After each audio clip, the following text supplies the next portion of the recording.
Me pasa mucho, yo soy legisladora de la sexta sección electoral, salvo este año por la pandemia, recorro, me divido mi tiempo no estando todos los días detrás de un escritorio en La Plata, yo soy de la ciudad de Tres Arroyos, y viajo mucho hasta el sur de la provincia, me toca hasta Patagones. Y en estas recorridas también me pasaba que, por ejemplo, visitando a diferentes asociaciones, me pasaba que muchas veces recibían algún mail por alguna consulta y era inentendible. Yo después, no sé si Amos va a hablar de ejemplos, se lo paso o se los cuento más detalladamente para no robarle ahora mucho tiempo, quiero ser relativamente breve, pero generalmente una asociación civil está compuesta por personas que tienen chicos o hijos o algún familiar que tiene alguna dificultad y que esto lo hacen en su tiempo aparte, y hay un montón de cosas que desconocen y que el acceder a ciertos beneficios que el Estado da, se les dificulta poder llegar al mismo. Entonces empecé a trabajar un poco la temática, empecé con el proyecto, también empecé a descubrir que ya existía todo un mundo de lenguaje claro, un movimiento global que venía trabajando, donde ya había funcionarios. Yo de hecho empecé y planteé este tema en el 2018 con la Secretaría Legal y Técnica, lo cual lo vieron con muy buenos ojos, tener una ley que también le dé un marco. Empecé a ver que juzgados ya trabajaban también y tenían ciertos protocolos, pero empecé a ver diferentes acciones individuales. También me contacté con gente de la Red Nacional de Lenguaje Claro, me enteré que también había una en Cava. Bueno, me empecé a introducir, a hacer como un trabajo de campo, descubrí que esto nace en la década del 60, allá por Suecia, y también hubo un hecho inédito, que a mí también fue una de las cosas que me movilizó, porque trabajo mucho en el territorio, y fue en el Reino Unido 2 mujeres que literalmente se terminan muriendo de frío porque no podían comprender el formulario que tenían que completar para poder tener gas gratuito. Y estos diferentes ejemplos fue que dijeron, bueno, sí, es necesario tener una ley, un marco, donde nos obligue en los 3 poderes a comunicar de una manera clara. Cuando presento el proyecto, la primera comisión a la que se le asigna, los proyectos toman estado parlamentario en las sesiones, y de ahí se designan por qué comisiones van a transitar para nuevamente subir al recinto y votarlo. La primera comisión a la que se le asigna es reforma política, y ahí el apoyo fue parcial. Fue parcial, el motivo principal fue porque no, esto degrada la técnica jurídica. Los conceptos del derecho son irreemplazables. Entonces, bueno, ¿cómo hacía yo para explicarle, siendo abogada, de que no degrada la técnica jurídica? Acá no se busca reemplazar, por ejemplo, el concepto de sentencia o el concepto de audiencia, sino lo que refiere es no utilizar muchas veces tecnicismos que son innecesarios, o hablar con términos en latín, o pensamos que porque hacemos las oraciones súper extensas, o quizás una oración termina siendo un párrafo, vamos a seducir al lector, o creemos que por hablar de esa manera somos más importantes, entonces como funcionarios tenemos que... Y en realidad, como funcionario yo siempre concebí así la política, estar al servicio de... para ya sea para dar una charla, para lo que sea, y pasó que justo tratando ahí otro proyecto, entre los legisladores, había un proyecto que no entendíamos, unos interpretaban una cosa y otros interpretaban otra. Entonces yo digo, si acá, que somos los que estamos trabajando, los que estudiamos el tema de fondo, no nos ponemos de acuerdo en la interpretación, imagínate cuando esto llegue al vecino, que ni siquiera tiene a mano los fundamentos de la ley, lo que va a pasar. No termina siendo de todo claro, entonces después sacas una ley para clarificar, o pasa esto de que genera incertidumbre. Bueno, logré el consenso primero en esa comisión.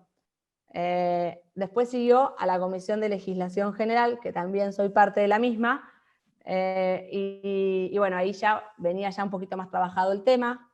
Las modificaciones que se le tuvo que hacer al proyecto fueron, es una ley sencilla, es una ley en lenguaje claro, no fueron demasiadas, hubo algunos términos de imperativos que preferimos modificar porque lo que resulta ser es una ley del consenso.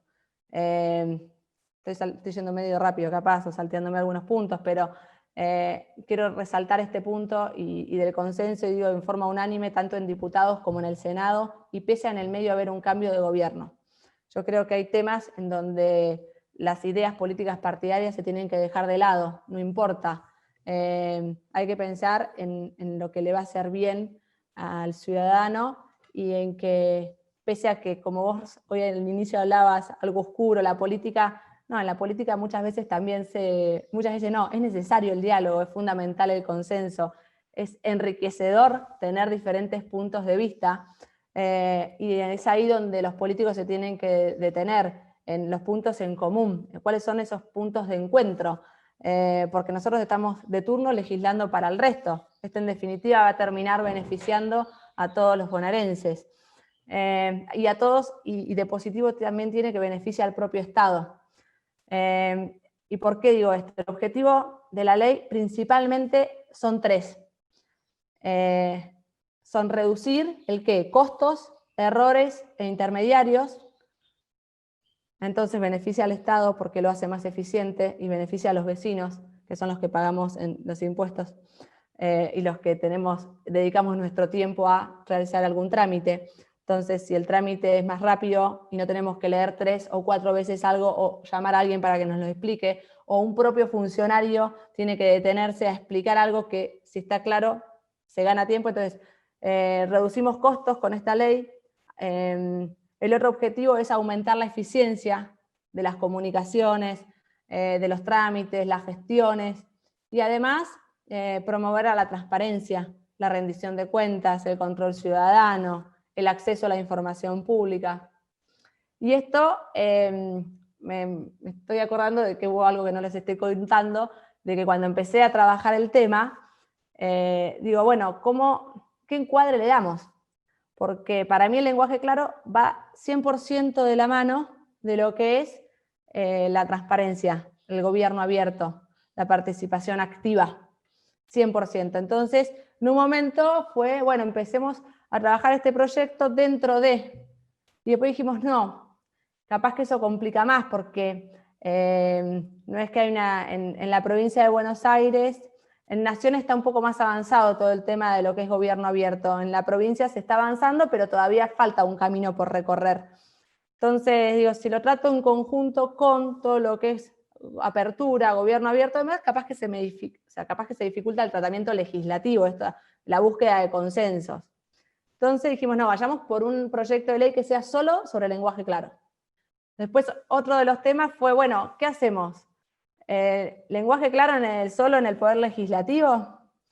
O, bueno, si no, modifiquemos tratemos de ir por más con alguna reforma que involucre la redacción en las sentencias, los códigos de procedimientos, principalmente en familia. Y dijimos, no, vamos por algo que sea como un combo de todo, por la necesidad, por la importancia, por la trascendencia que tiene tanto el ejercicio del poder legislativo, el judicial y el ejecutivo en la ciudadanía, y por eso fue que el proyecto termina plasmándose en la obligatoriedad de escribir en lenguaje claro en todo lo que son las comunicaciones de los tres poderes del Estado. ¿Qué otra cosa más decirles sin ser redundante? Bueno, no hay que confundir tampoco lo que es el lenguaje claro de lo que es el lenguaje sencillo, que muchas veces se presta confusión. Para mí existen diferencias y el lenguaje sencillo apunta más a, por ejemplo, personas del extranjero que se vienen a vivir a nuestro país y que todavía no conocen muy bien nuestro lenguaje, nuestro idioma, a personas con discapacidad, a adultos mayores que lo requieran, o a los niños cuando están empezando a leer, niños y niñas. El lenguaje claro sí tiene ciertos tecnicismos, pero no los innecesarios. Y Y siempre es muy importante tener así como la obligación del Estado a ser claro y el derecho a comprender del ciudadano. También es muy importante que en todo mensaje, en toda comunicación, tener en cuenta quién es el receptor, quién es el que emite el mensaje y quién es el que lo recibe. Y hay un ejemplo que una vuelta escuché y que a mí me gustó mucho, y ahora que pienso, no sé si no es tuyo, Amos, pero que es como escribir una carta de amor a quien corresponda. Yo cuando en algún lado lo leí, la verdad es eso, es tal cual, es un clarísimo ejemplo. Entonces, un juez no es lo mismo que le hable a otro juez, y no es lo mismo que le hable a un alumno si es docente, y no es lo mismo que le hable a una parte en el proceso para que pueda cumplimentar y entender la sentencia que está fallando. La ley es importante, sí, es súper importante, pero es un paso más. No basta con tener esta ley. Creo que depende de nosotros seguir poniendo el tema en agenda, seguir concientizando. Creo que es un cambio de cultura que no va a suceder de la noche a la mañana, que es importante tomar conciencia de los reales beneficios y de los objetivos que persigue esta ley, y de que por suerte salió en forma unánime, y eso es, bueno, eso me pone aún más contenta, y a todos creo, y también que pese al cambio de gobierno, se continuó en el mismo sentido, y que para mí eso es clave, pero bueno, hay que continuar. Y la ley también habla de los instructivos que hay que formular, y eso es clave. Ahora empezar a trabajar en eso desde la autoridad de aplicación, y que la elaboración del instructivo sea en lenguaje claro y tenga una mirada transversal en todos los ámbitos. No basta con que desde una oficina hagan un instructivo, sino hay que tener en cuenta, no sé, por ejemplo, desde lo educativo, cuando uno arranca a estudiar, cuando uno enseña, y muchas veces escribir en lenguaje claro es mucho más difícil que seguir escribiendo como estamos acostumbrados, y más los que estudiamos y nos formamos en la ciencia jurídica. Vamos a tener un doble esfuerzo o un triple trabajo. Bueno, no sé si fui muy breve. Perfecto, Laura. Muchísimas gracias, Laura. Disposición. Perfecto, muchísimas gracias, Laura, y después cuando vamos terminando, por ahí podemos hacer un ida y vuelta con Laura también, y algunas de las cosas que hayan anotado de ella para intercambiar algunas ideas. Bueno, yo voy a enganchar un poco con lo que dice Laura, y lo vamos a poner un poco más en el contexto teórico, y después vamos a pasar a la parte práctica. Por un lado, es muy difícil empezar a pensar que la empatía al momento de comunicar tenga que ser dada por una obligatoriedad o por una norma que me obligue, aún no con sanción, pero que me obliga a ser empático en mi comunicación. Esto desde el punto de vista lingüístico, o desde la semiótica, o desde la teoría de la comunicación, es un sinsentido, digamos. No puedo estar obligando a alguien a ser empático.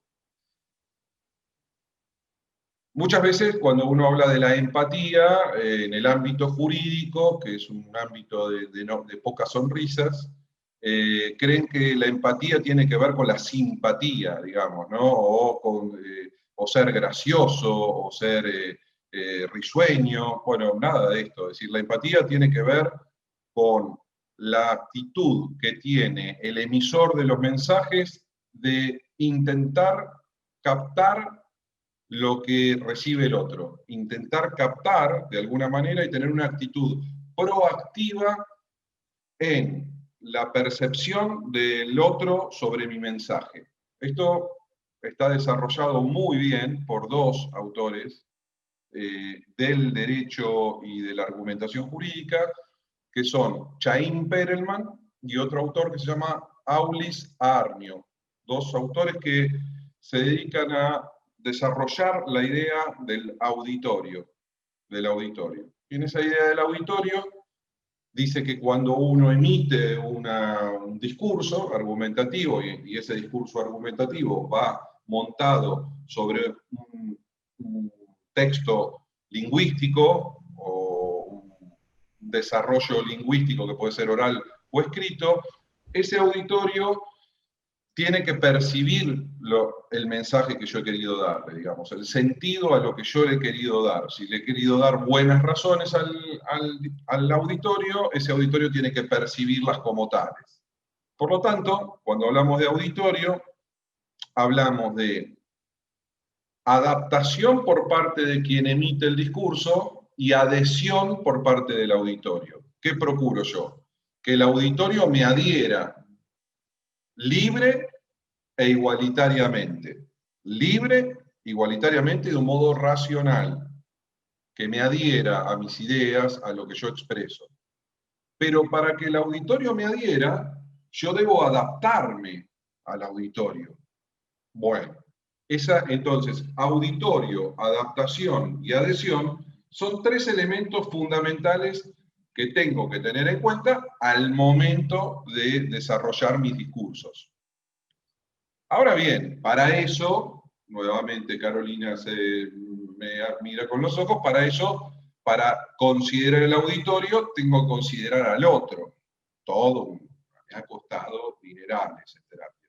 Pero tenés que considerar al otro la existencia del otro. Bueno, yo considero que el derecho nunca ha pensado en el otro, por lo menos como se expresa. Y en el derecho procesal menos todavía. No piensan en el otro porque mi idea teórica que vengo desarrollando y que en algún momento se plasmará en algún otro libro, es que nosotros somos un cúmulo de soliloquios. Somos un cúmulo de soliloquios. Es decir, que desarrollamos discursos para nosotros mismos.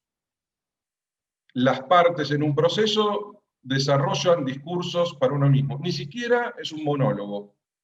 Si fuese un monólogo hasta me quedaría un poco más tranquilo, pero por lo menos tiene conciencia de que hay un otro escuchándolo y ese discurso está pensado para el otro en el monólogo.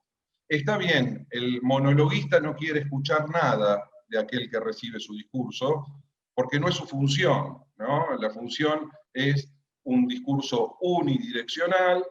Claramente el monologuista ve las reacciones del público y modera o modela su discurso en función de la reacción de ese público. Por lo tanto, el otro está presente en el monólogo. El otro está presente en el monólogo cuando uno lo desarrolla. En el soliloquio no. En el soliloquio el otro no está presente. O el otro es uno mismo, lo que Perelman llama la posibilidad del debate interno, la deliberación íntima, dice Perelman. Perelman en algún momento nos habla de que puede haber una argumentación hacia uno mismo, dando buenas razones y escindiéndose de los intereses que uno mismo tiene, y en esa deliberación íntima uno podría hipotéticamente plantearse buenas razones y en función de esas buenas razones optar por una conducta determinada. Pero en general, dice Perelman, nosotros hacemos discursos para un auditorio particular.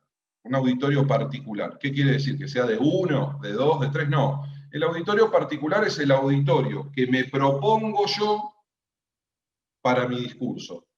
Es el auditorio que el propio emisor de ese discurso se propone hipotéticamente para su discurso.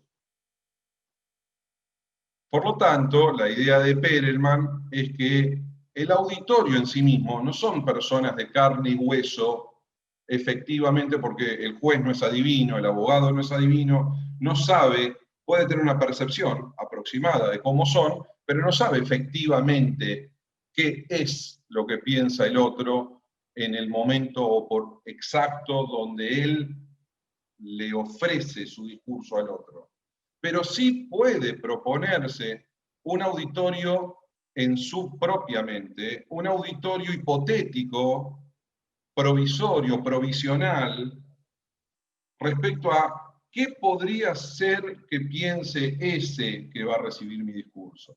En la medida que yo pueda aproximar, ser lo más fidedigno posible entre la representación en mi mente de lo que va a ser el otro y lo que efectivamente es el otro, yo voy a tener un discurso más eficaz.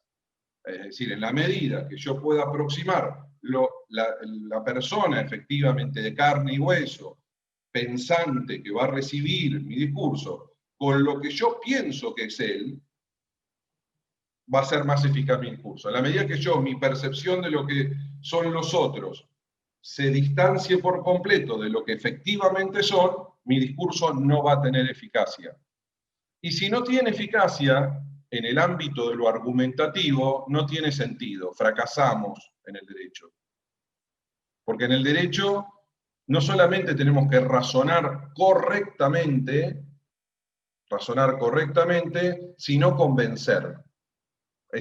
Son esas dos diferencias que habíamos hablado en las reuniones anteriores entre lo que es la racionalidad y lo que es la razonabilidad. ¿Qué hacen los jueces o qué tienen que hacer los jueces por el mismo precio y por eso esas fortunas que ganan ellos, que los convierten en seres millonarios, completa la provincia de Buenos Aires? Bueno, hay 2 o 3 provincias que ganan menos, así que no pueden quejarse. Tienen que hacer todo eso lo tienen que hacer por el mismo precio, digamos. La racionalidad y la corrección lógica, esta tarea silogística de subsumir el hecho en el derecho, esa tarea, más, además, por el mismo precio, ser razonable. Ser razonable. Y esta razonabilidad tiene que ver con dar buenas razones en sus sentencias. Dar buenas razones. Pretender al menos convencer a los otros. Pretender al menos convencer a los otros. Ustedes me dirán, bueno, pero yo puedo certificar fehacientemente que lo voy a convencer. Si tuviera ese libro, sería multimillonario. No hay una fórmula exacta para decir, lograré convencer sí o sí con este discurso. Lo que sí puedo decir es que utilizando mejor el discurso argumentativo y por lo tanto los parámetros comunicacionales, teniendo conciencia de lo que estoy haciendo en materia comunicacional, yo tengo muchas más posibilidades de convencer. Ahora, si no tengo conciencia del otro, si me hablo a mí mismo, las buenas razones son las buenas razones que serían para mí. No soy empático al momento de comunicar. Bueno, permítanme decirles que hay mayor probabilidad que el otro no te entienda, y si el otro no te entiende, hay una mayor probabilidad que no se convenza. Mi lucha teórica de hace un tiempo es, ¿qué tal si nos preocupamos por la argumentación? ¿Qué tal si nos preocupamos primero porque nos entiendan? Por ejemplo. ¿Qué tal si hago algo? ¿Qué tal si probamos hablando claro? Esa fue una conferencia, una charla mía en Mar del Plata. Dice, ¿qué tal si probamos hablando claro? Ahí podríamos arrancar ya, arrancamos bien. Por lo menos arrancamos con los 11 en la cancha. Luego de hablar claro, que es la vía por la cual van las buenas razones, ¿no? Es la vía que lleva a las buenas razones, es el hablar claro, comunicar claro. Bueno, luego podré preocuparme por si soy convincente, pero si no soy entendible, jamás voy a ser convincente. Nadie que me hable en otro idioma y que no comprenda absolutamente, yo no comprenda nada de ese idioma, puede convencerme de algo, porque primero tengo que entenderlo.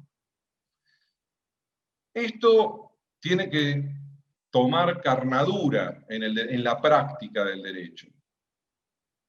Y siempre mis charlas, mis encuentros, mis clases, sea con quien fuere, siempre me dejan algo nuevo.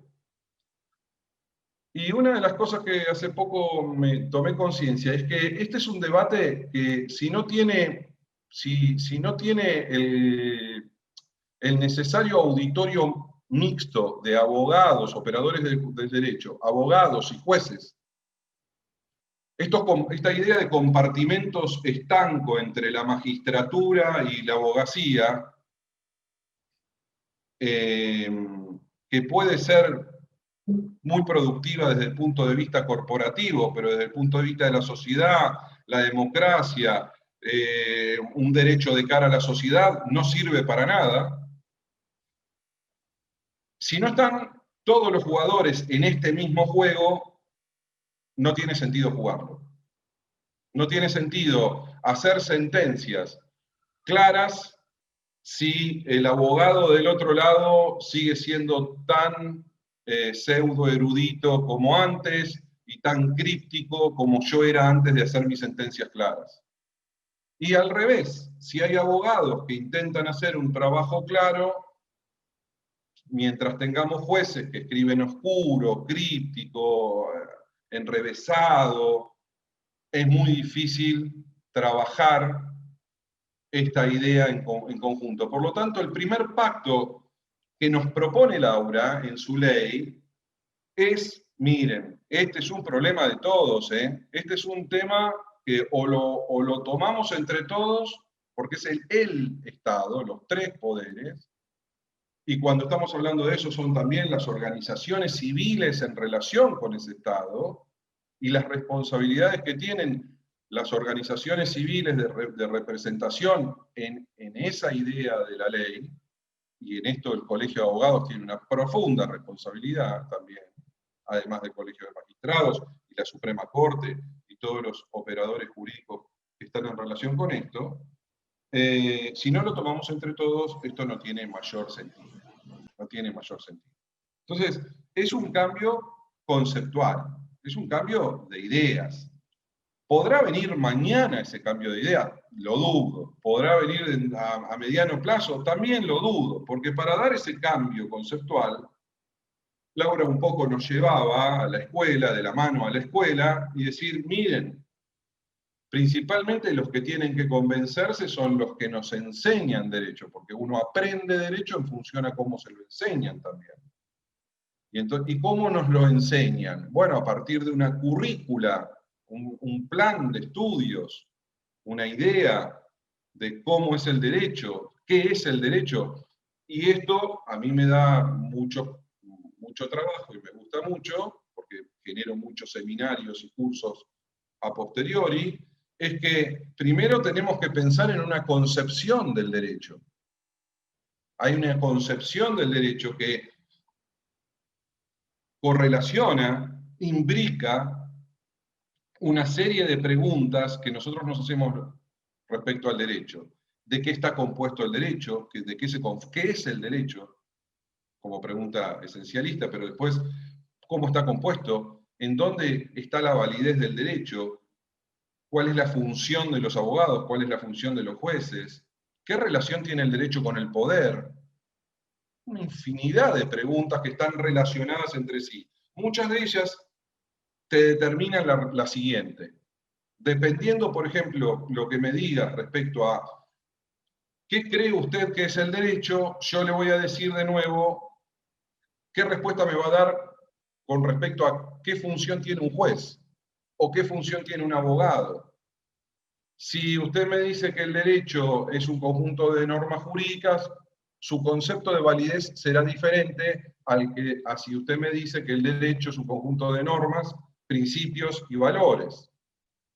Y la validez será diferente. Entonces, cada pregunta de estas la debería tener clara un juez y un abogado. Por eso, claramente, cuando van a la entrevista del Consejo de la Magistratura, en la entrevista le preguntan cuál es su concepción del derecho, ¿no? ¿Cuál es su concepción? ¿Usted tiene una concepción pospositivista, positivista moderna? ¿Usted es positivista metodológico o positivista ideológico? Seguramente les deben preguntar en el Consejo de la Magistratura sobre estas cuestiones. ¿Por qué?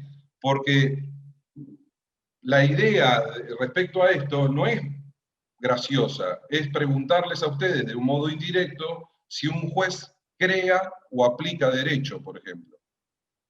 Si un juez le da sentido a una norma o un juez descubre el sentido de una norma. Y a mí me encantaría ver las respuestas del candidato a juez sobre estas cuestiones, porque eso es lo que te define a un juez. No que me repita como un loro el concepto de la hipoteca o si sabe aplicar, si el mutuo hipotecario tiene una garantía que va más allá, es un crédito privilegiado o no es privilegiado. Porque eso se supone que lo sabe de la facultad, pero la concepción del derecho que él tiene le determina cómo él ejerce esa función y además le determina cómo escribe, cómo habla, qué idea tiene del otro, qué idea tiene del auditorio. Si ustedes se enfrentan a un candidato a juez que les dice que para él el derecho es una tecnopraxis o una praxis, una tecnopraxis para solucionar conflictos, es una mera praxis para solucionar conflictos, para la cual se sirve de normas y otros elementos argumentativos para resolver, claramente con un contexto normativo que lo determina. La Constitución, el cuerpo de normas generales, lo determina, lo limita en esa creación de soluciones. Pero para él es una praxis, no un objeto que se usa para solucionar cosas, sino es la misma práctica de solucionar conflictos. Bueno, les dijo casi todo ese juez. Ese juez les dijo que tiene que hablar de una forma determinada, les dijo que es tan importante subsumir el hecho en la norma como que eso sea entendido por el otro. Les dijo muchas de las cosas. Y principalmente le dijo que él tiene que hacer sentencias para el que pierde. Te tiene que entender el que perdió. El que ganó no se preocupa mucho por entenderte porque ya tiene el $1.000.000 en el bolsillo, si es que gana $1.000.000. Pero o tiene la casa, o tiene el auto, o tiene la tenencia de sus hijos, o tiene algo que lo satisface y lo llena de gozo en su interés y por lo tanto no se preocupa tanto en entenderte o no. Pero al que le sacaste todo, ese te tiene que entender. Y no es que te tiene que entender por una imposición tuya, sino que es un derecho de ese ciudadano, de ese sujeto, es un derecho a entenderte. Es decir, porque el juez es un empleado de él.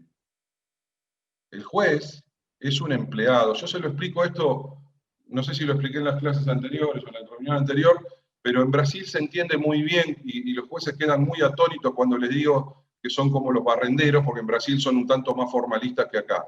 Y entonces, y todo, por la Constitución del 88 en Brasil, todo cargo público es concursado. Parece mentira, pero sí. Es todo cargo público es concursado. Concursan desde el barrendero hasta los jueces, todos.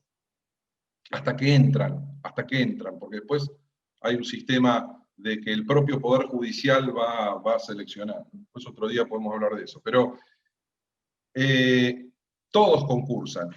Y el concurso, por ejemplo, al del barrendero se presentan 50.000 personas para ser barrenderos en San Pablo, o 100.000 personas para ser barrenderos. Y es por concurso. Y el propio candidato paga su concurso. Es decir, que vos tenés que pagar para entrar al concurso. Una tarifa mínima, irrisoria, pero tenés que preocuparte en entrar al concurso y luego concursan y acceden los que están en mejores condiciones, supuestamente.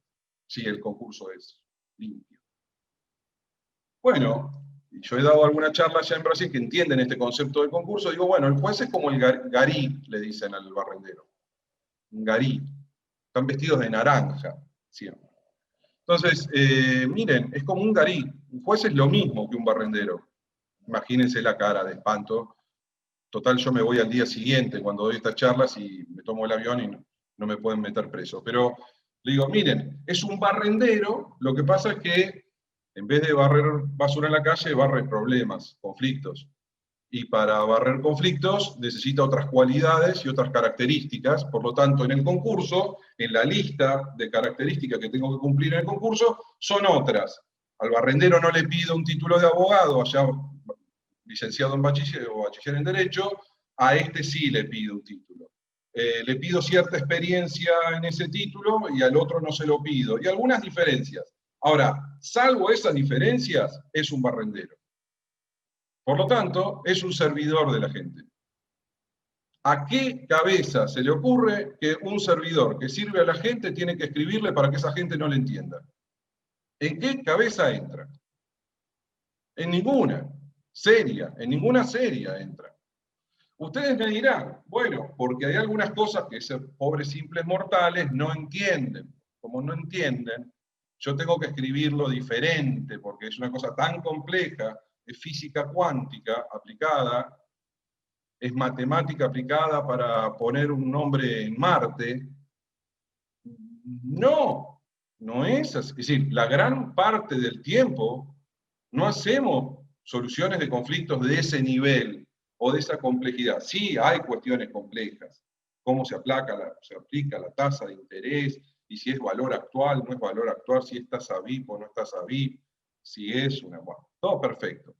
Pero salvo algunas cuestiones, el resto no hay ningún sentido de que ese al cual vos le servís no te entienda, porque eso es contradictorio en sí mismo. Entonces, tenemos que hacer un gran esfuerzo para que el otro, primero conciencia de a quién le escribimos, auditorio, y le escribimos contra toda la teoría procesal desde el medioevo para acá, no le escribimos solo a las partes. No le escribimos a las partes, no escribimos para las partes y menos aún no escribimos solo para los representantes técnicos de esas partes. Porque cuando le escriben una sentencia, sabemos que las partes ni la entienden esa sentencia. Entonces, suponemos que le escribimos solo para los representantes técnicos, igualadores retóricos de esas partes. Pero no escribimos solo para ellos.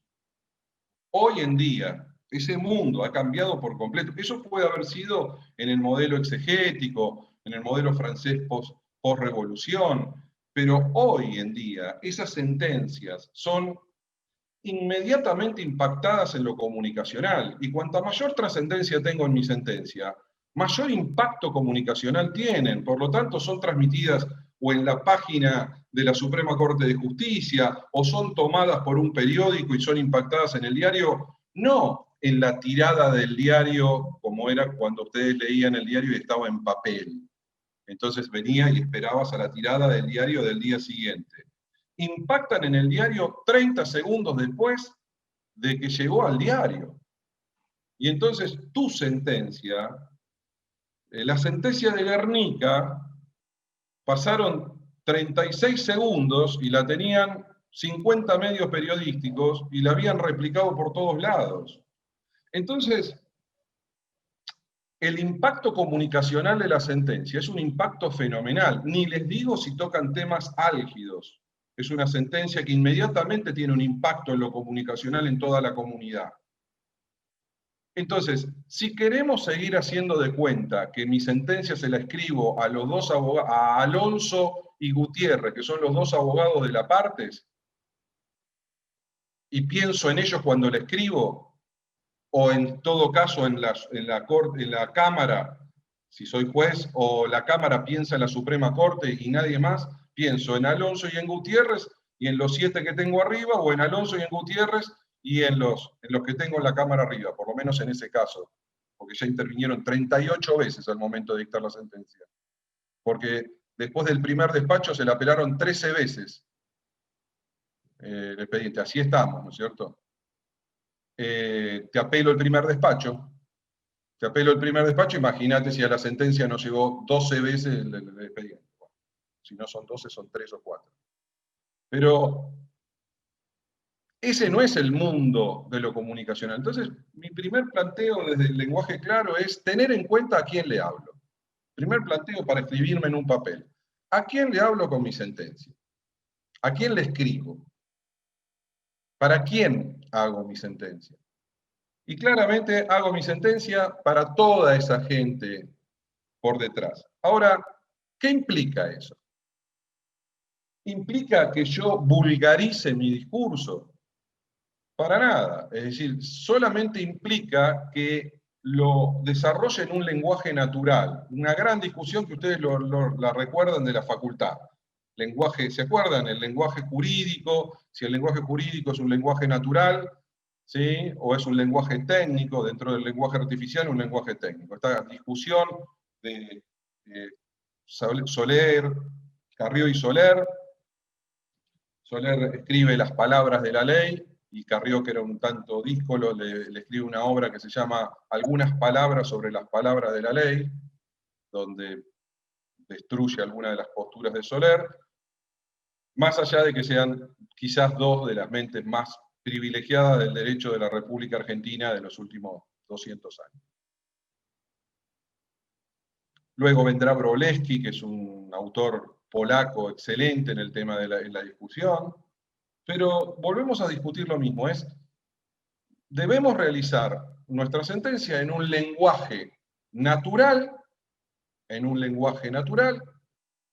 con los elementos técnicos, solamente los elementos técnicos necesarios. ¿Quién sabe cuáles son los elementos técnicos necesarios? El propio juez, el propio funcionario judicial. Sabe cuáles son esos elementos técnicos que le van a dar lo van a separar de la ambigüedad o de la vaguedad de los términos en los términos claves, ¿no? En los términos que no pueden ser confundidos bajo ningún punto de vista. Después podremos discutir qué porcentaje de la sentencia es con estos términos. Ahora bien, esto no implica vulgarizar el lenguaje. Y algo que desde mi postura teórica, hay otros que van a escuchar seguramente alguna postura, yo creo que no tenemos que seguir haciendo esa traducción final bondadosa de los jueces en el último párrafo, donde los jueces siguen escribiendo oscuros, siguen escribiendo críptico, esmerilado, para que nadie entienda absolutamente nada, pero en un gesto de bondad infinita y humanidad, hacen un último párrafo para explicarle a los simples mortales cómo es la sentencia.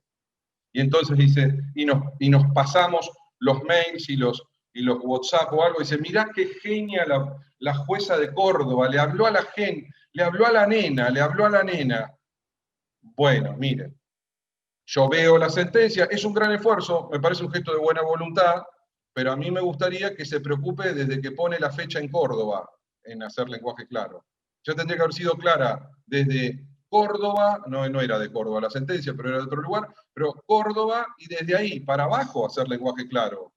No seguir escribiendo oscuro y después en un último párrafo decir, me parece como un acto de jactancia, más que como un acto de apertura del derecho hacia la sociedad.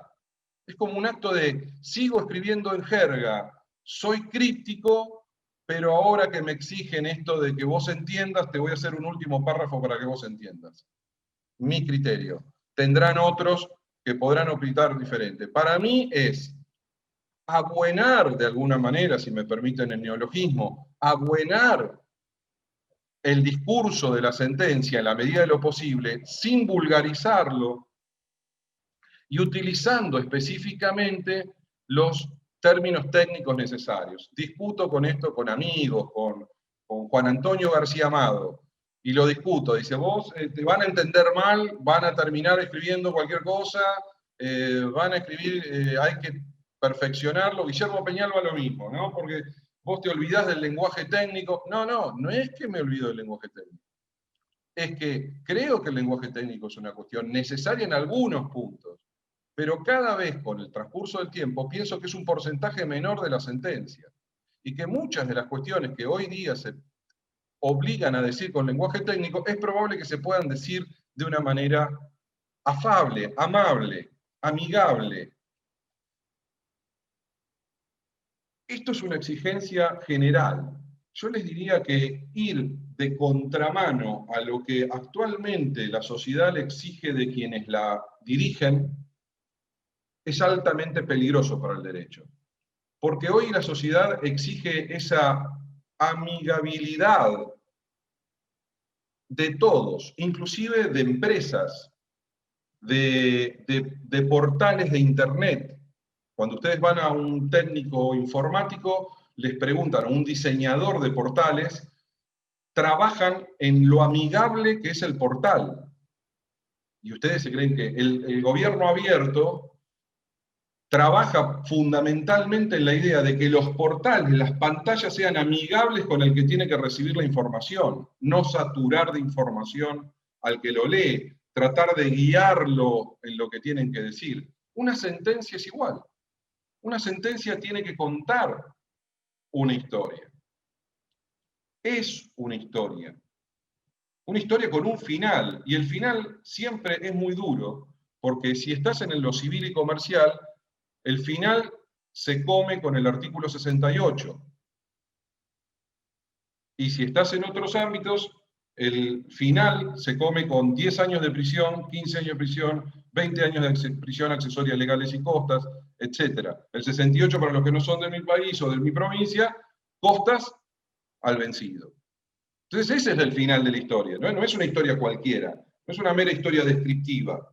Estoy contando una historia y es una historia muy grave, principalmente para el que pierde. Entonces necesita ese que pierde, o por lo menos necesito intentar que el que pierde entienda lo que le he querido dar. Y esto tiene una directa relación con la legitimidad de quien dicta la sentencia. Que el sujeto que es destinatario de mi sentencia, yo me proponga que entienda, hace a mi legitimidad. Que me entienda, me legitima. Y yo me legitimo si me entiende el que perdió, principalmente. Eso es un elemento fundamental a tener en cuenta en tiempos donde el lenguaje tiene mucho de democrático. El lenguaje tiene mucho de democrático en el sentido de que hay una sociedad que reclama entendernos, quiere saber de qué hablan las sentencias, y cada vez con mayor asiduidad y con mayor rapidez. Cuando la gente no entiende nuestras sentencias, piensa que la estamos engañando. Piensa que la estamos engañando. Piensa que algo le escondemos. Que no queremos decírselo claro porque algo tenemos para esconder. Y entonces tenemos que salir del cascarón de la sentencia y del juzgado unipersonal como compartimento estanco y tomar conciencia que cada uno de nosotros, en cada uno de los juzgados en los que nos toque, o en cada uno de los organismos donde nos toque, tenemos una responsabilidad como conjunto, como servicio de justicia. La idea de la justicia como un servicio tiene que ver con esto de la legitimidad y de que cuando el que escribe en el juzgado de al lado escribe raro, no lo está afectando solo al, que escribe, al juzgado de al lado, sino que me está afectando a mí que mi colega escriba raro, oscuro, críptico. Porque cuando me vaya a una, no sé si les pasará a ustedes, cuando vaya a alguna cena o alguna reunión o algo, me van a decir los demás, no importa Carolina que esté grabándose, en la cena me van a decir, flor de turro son ustedes, porque a mí me tocó la sentencia de, no quiero hacer ningún número, Mabel, ¿qué juzgado no hay? ¿Qué número de juzgado no hay en La Plata? Abrí el micrófono, así lo nombro. Estás muteada, Mabel. Está muteada. Sí, 3 creo que no hay. 3 no hay. Listo. Dije, flor de turro que son ustedes, porque viste la sentencia del juzgado 3, me salió, no se entiende nada, no le entiendo nada, me sacó todo, pero te habla vos. Y Mabel dice, yo estoy en otro juzgado. ¿Qué tengo que ver yo con este del 3 que te escribe raro? Y ¿sabés qué? Va a ser muy difícil para el que recibe una sentencia del Poder Judicial, algo que vos no tengas que responder. Vos tenés que responder por el otro, el que está escribiendo raro. Entonces es una responsabilidad conjunta, comunitaria de la cuestión. Esto es más o menos conceptualmente lo que les quería decir.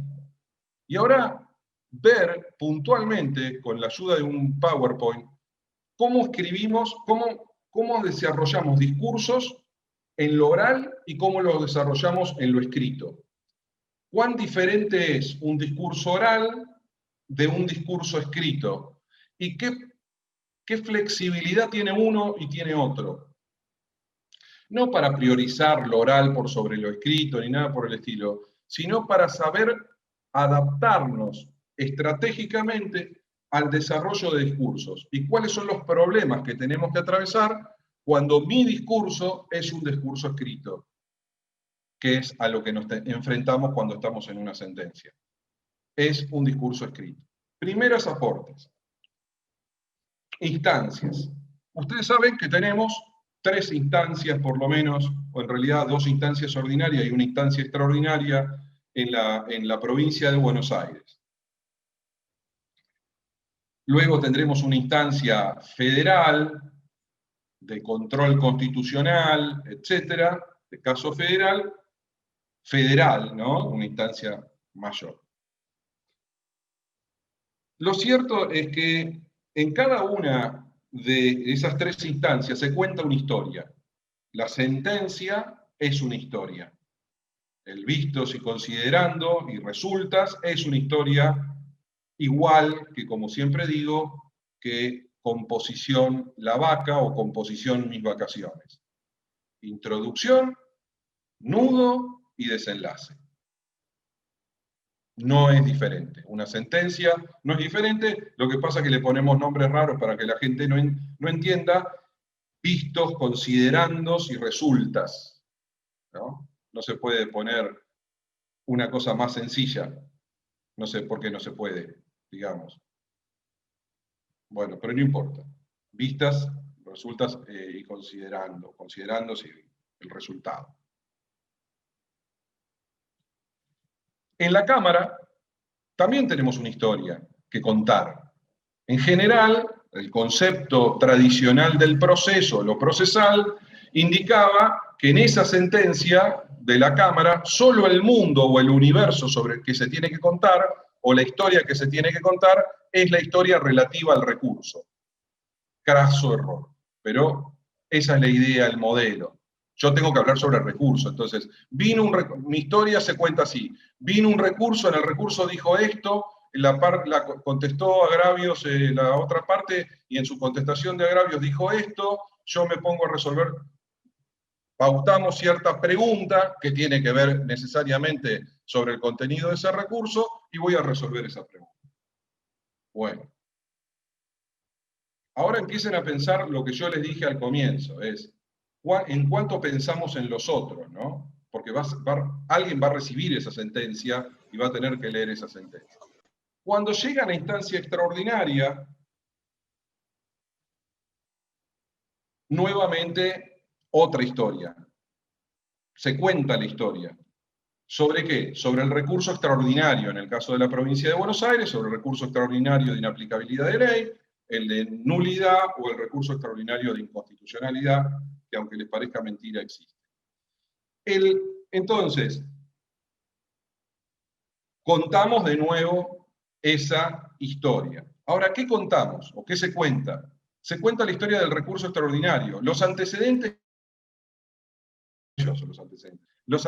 son, hay una sentencia de una Cámara, esa sentencia de la Cámara fue recurrida por recurso de inaplicabilidad de ley, la Cámara lo concedió, estamos acá para resolver ese recurso. Bueno, me encantaron los antecedentes, es decir, me aclaró un montón el panorama, cómo es, de dónde viene. ¿Por qué ese modo de entender el discurso? Porque todos esos discursos no tienen otra concepción mental que estar conectados al proceso. Dice, quien lee la sentencia la lee atada al expediente, por lo tanto yo no tengo que hablar de todo lo que sucedió en el expediente, ni de la historia que estoy resolviendo, ni nada por el estilo, porque esa sentencia es para las partes que ya saben del expediente, para sus representantes técnicos que ya saben de ese expediente, y encima está abrochada, atada, cosida a ese expediente. Por lo tanto, no es necesario hacer mayor desarrollo sobre la historia, sobre el conflicto, sino sobre lo que me toca decidir. Yo les quiero proponer algo. Les quiero proponer que ese discurso sea autosuficiente. Que ese discurso sea autosuficiente. Que cualquier ser humano que se encuentre con ese discurso entienda de qué está hablando ese discurso. ¿De qué están hablando ustedes? ¿Qué conflicto están resolviendo? ¿Cómo lo resolvieron? Y ustedes dirán, bueno, pero eso tiene que ver con la primera instancia, me tiene que describir los hechos, la primera instancia, cómo los conformemos. Bueno, no importa, porque a veces para resolver es imprescindible conectar eso al hecho, a la situación base, al contexto. Y eso tiene que ser parte de la historia, la primera parte. Entonces, ¿cómo tendría que yo diseñar cada sentencia? Es decir, mira, me llegó este conflicto. Este conflicto se canalizó a través del planteo de una demanda, una contestación de demanda. El conflicto es este.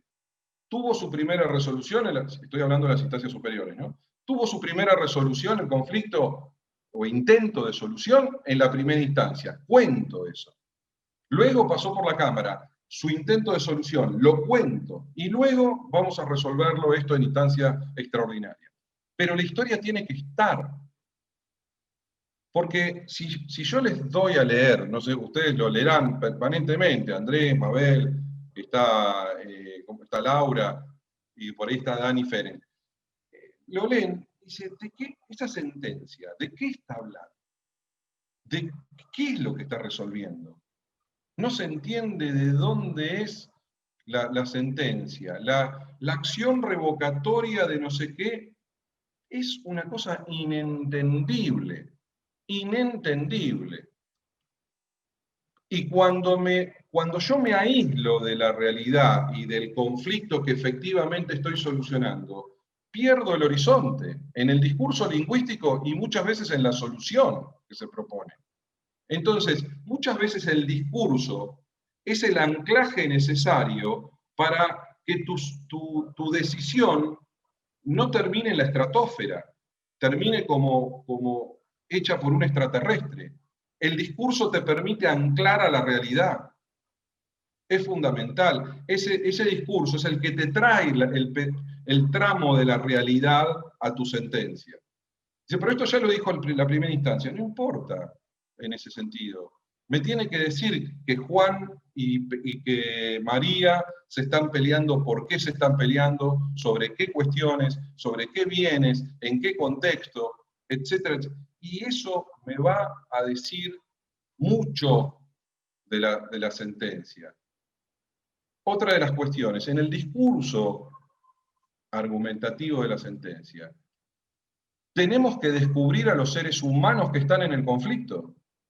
No tiene que ser una cosa que adivinen los otros. No es lo mismo que el ser humano que está en el conflicto sea un anciano, que sea una mujer, que sea un niño, que sea un adulto, que sea un empresario. No es lo mismo. O que sea el gasista o el que junta la basura en la calle. No es lo mismo el conflicto, en ese sentido. Y entonces, si vos me querés dar razonabilidad a tu sentencia, razonabilidad, no racionalidad, porque la norma abstracta y fría no hace diferencias. Pero si vos querés darle razonabilidad, porque el nuevo mundo te impone sentenciar con perspectiva de género, tener en cuenta a los vulnerables, vos me tenés que dar esos datos ricos para la razonabilidad del discurso en el propio discurso. Si no surgen del propio discurso, dice, no, pero eso lo tenés en el expediente, anda a buscarlo, el expediente eso. No, yo no lo tengo que ir a buscar a ningún lado, vos me lo tenés que traer. Te pagamos para eso, te pagamos para que vos me traigas en tu sentencia de dónde viene esa persona, qué hace si es una persona de tercera edad o de cuarta edad, adulto mayor, si es mujer, si no es mujer, si es vulnerable, si no es vulnerable. Si es analfabeta o estudiante universitaria. Usted dice, ¿qué tiene que ver que sea? Un montón tiene que ver. Y más en nuestros tiempos. Porque el conflicto no se cinde de las personas que lo atraviesan. Y hoy en día, si estuviésemos en la Francia posrevolucionaria, vaya y pase, no interesan todas esas circunstancias porque lo que interesa es la norma en abstracto y si el hecho se subsume en la norma. Pero hoy en día tenés un código que te dice, en el 2 y en el 3, que tu sentencia tiene que ser razonablemente fundada y que vos tenés que interpretar las normas con principios, valores, tratados de derechos humanos, en un todo coherente, como si fuese fácil. Pero, entonces la ley, hasta los legalistas, yo siempre los corro a los legalistas con eso, decir, mira, yo no lo digo lo de los principios y los valores, lo dice la ley, así que es una cuestión de cumplir la ley, utilizar principios y valores. Ya no es una idea pospositivista de Atienza. Es una imposición de tu legislador. ¿Qué querés que haga? No tengo la culpa. Te lo puso en el código ahora. Ya no es más Vélez. Ahora es Aida Kemenmacher Carlucci y Lorenzetti que tienen estas ideas locas. Bueno, ¿y qué le vas a hacer? Tenés que hacer sentencias razonables, además de racionales. Entonces tu discurso tiene que estar, ¿y quién es el primero que tiene que advertir que ese contexto, esa carnadura humana en la sentencia tiene que estar? El propio que la hace. No te lo tiene que decir otro. Te lo tenés que decir vos a vos mismo. ¿Se entiende sobre lo que estoy decidiendo? ¿Se entiende el conflicto? Una sentencia, no importa cuál, una sentencia donde se estaba discutiendo el reclamo que hacía un heredero testamentario de un bien inmueble que había sido donado hacía muchos años a la sobrina de la causante. Y este heredero testamentario tenía una acción una especie de acción de revocatoria sobre esa donación para, por supuesto, incrementar su acervo hereditario. Bueno, la norma es muy clara. La norma dice, cuando la persona que viene a heredar a un heredero que a su vez podría haber reclamado un bien, que lo subroga en los derechos puede reclamar ese bien sin ningún tipo de problema. Por lo tanto, la norma era clarísima. Si yo les cuento esto, claramente el heredero testamentario tiene derecho a reclamar ese departamento. Bueno, pero si yo les cuento que la sobrina es la que la cuidó a esa señora causante los últimos 20 años, no solamente a la señora, sino al marido de la señora, que era el propietario originario del departamento. Y vivía en el departamento precisamente porque vivía ahí, porque los últimos 20 años y los últimos 5 les cambió los pañales, a los 2 vivía ahí y había sido donado ese bien para que ella pudiera cuidarlos. Luego, la señora contrata a un gasista para arreglarle el horno.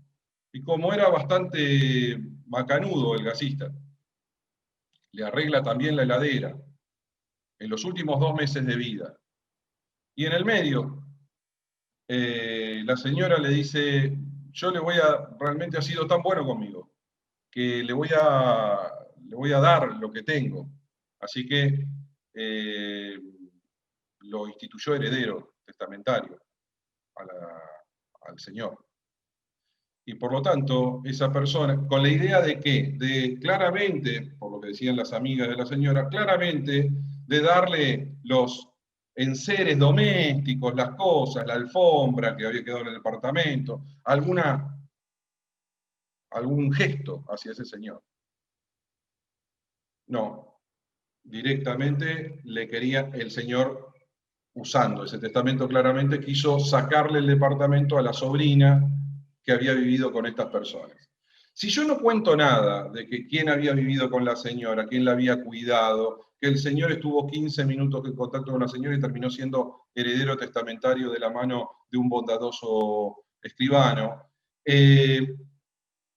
Si no cuento toda esta historia y cuento solo la letra de la ley, la solución es otra. Pero si yo lo contextualizo, es una. ¿Se entiende esto? ¿Y de dónde contextualizo? ¿De dónde surge esto? Del propio texto del discurso. No puede haber de otro lugar. Tiene que ser de ahí. ¿De dónde lo voy a extraer? De los 8 volúmenes de expedientes que había en el momento que eran escritos y en papel. Es muy difícil extraerla. Es muy difícil extraer el conflicto de algo que está desperdigado, sino que la tarea es concentrarlo en esa sentencia y visibilizarlo. El conflicto que está por detrás, además del litigio que se trae.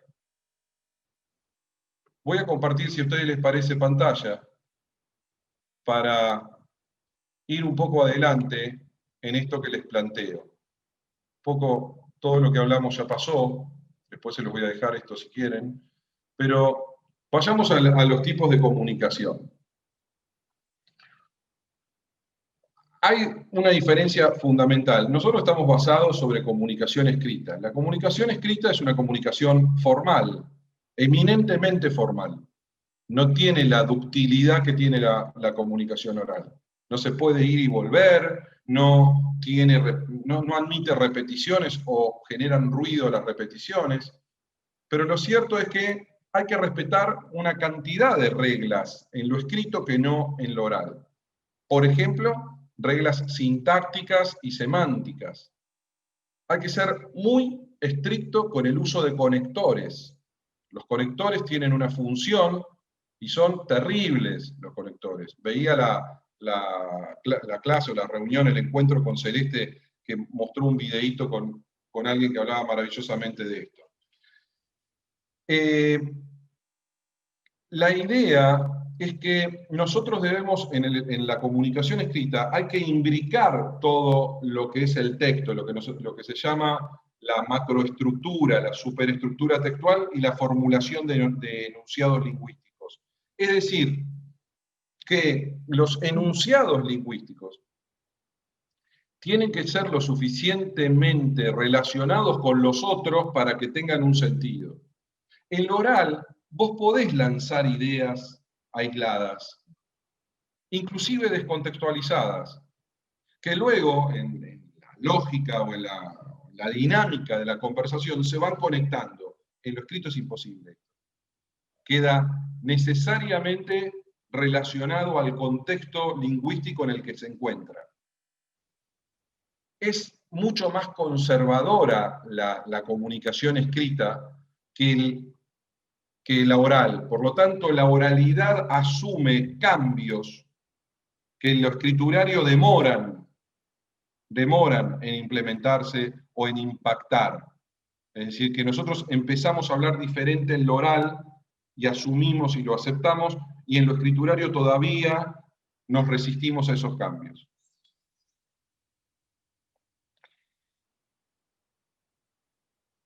Tenemos una serie de elementos que nos ayudan en la oralidad, que no nos ayudan en lo escriturario. Y eso hay que tenerlo en cuenta cuando escribo. Yo tengo que saber cómo está mi equipo para salir a la cancha. Tengo que saber qué se puede hacer en lo escriturario y qué no se puede hacer. Por lo tanto, no hay la intensidad, el silencio, el ritmo, la entonación, el uso de lo gestual que está en lo oral. Nada de esto está en lo escrito. Nada. ¿Sí? Nada. Lo que no se dice en lo escriturario no se dice. El silencio es el silencio, no hay posibilidad. No puedo dejar ideas por el medio, las frases, los enunciados lingüísticos tienen que ser completos. Olvídense en una comunicación escrita estar diciendo bueno, no, nada, no hay de esto. No hay conectores que me permiten encontrar las ideas. Entonces, yo tengo que proponer una comunicación escrita que tiene que estar mucho más planeada desde antes, estructurada desde antes. siempre se propone con estos ejercicios, algunas, cuando hagamos un taller, Celeste me decía, tenemos que hacer un taller, proponer trabajar con bocetos. Por ahí había visto a alguien que pintaba, no sé si hay alguno que pinta, pero muchas veces se trabaja con bocetos, bosquejos de lo que será la obra. Muy difícil que se trabaje así en el derecho y en la justicia. Es muy difícil. Es ¿cómo trabajan en la justicia? Tengo un daños y perjuicios, tomo un modelo de una sentencia de daños y perjuicios que ya está escrita, que es más o menos parecida a esta. Y le voy cambiando las cosas. Por ahí se me escapa un Gutiérrez de testigo que no estaba en el expediente, o un García. Por ahí en el discurso aparece, tal como dijo el testigo García, y dice, no había ningún testigo García. Bueno, es que en realidad es del modelo que nosotros teníamos para un daños y perjuicios que era más o menos parecido. Entonces trabajamos en el mismo modelo y le vamos cambiando los párrafos. Hacemos un corte y pegue de la doctrina que más me sirve, un poquito de jurisprudencia que me sirvió de la otra y que en esta me sirve, lo pego, pac, pac, pac, pac, lo voy armando, controlo más o menos que los testigos no sean diferentes, que sean diferentes, y sale conflicto. Bueno, no. Por lo menos no en los casos difíciles, no sé, por ahí si es un corte y pegue de, de una sentencia ejecutiva, una cosa muy regular, perfecto. Pero en los casos difíciles trabajo con bosquejos. ¿Qué quiero decir yo? ¿Qué tengo que decir en la introducción? ¿Qué tengo que decir necesariamente en el nudo de la sentencia? ¿Cuál va a ser mi conclusión? Esa estructura tiene que estar en un borrador mental, que luego se transmite a un borrador electrónico, que puede ser un borrador en la propia página, o en un papel y en un lápiz. No importa dónde esté, pero tiene que estar esa estructura para después comenzar a darle elementos a ese discurso. ¿Por qué? Por cómo es la formulación escrita.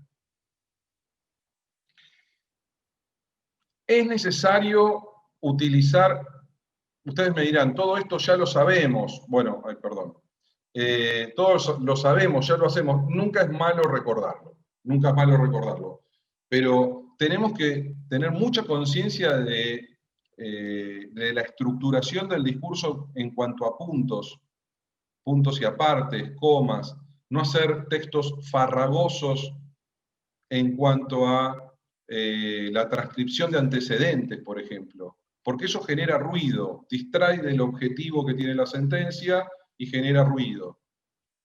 No hay que ser redundante, por supuesto, y las ideas centrales tienen que ocupar un lugar central. Miren la genialidad que estoy diciendo, ¿no? Las ideas centrales, las ideas principales tienen que ubicarse en un lugar principal, en el primer párrafo. En la primera idea, las ideas tienen que ser cortas, de 4, 5, 6 renglones. He visto sentencias de otros países orientales, en japonés, que escriben, por ejemplo, una página de párrafo, o casi 3/4 páginas de párrafo. No acá jamás he visto una sentencia así. Sálveme Dios de eso.